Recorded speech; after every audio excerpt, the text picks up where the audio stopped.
Today I'm going to go over how to get a broken shelf peg out. I had one break on me the other day. It was actually behind here and I had to go in blind. But I was able to figure it out. After trying a couple different things, I tried a little piece of tape, I tried a vacuum, couple things didn't work. So one thing about these is they're hollow. So it's a little tube, as you can see right there.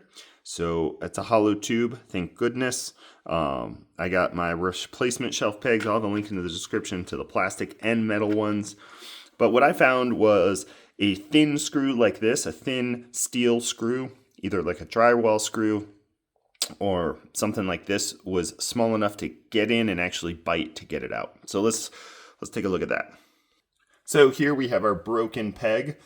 First, what I would try is put the screw in and twist and see if you can get the screw to bite and then pull it out like so.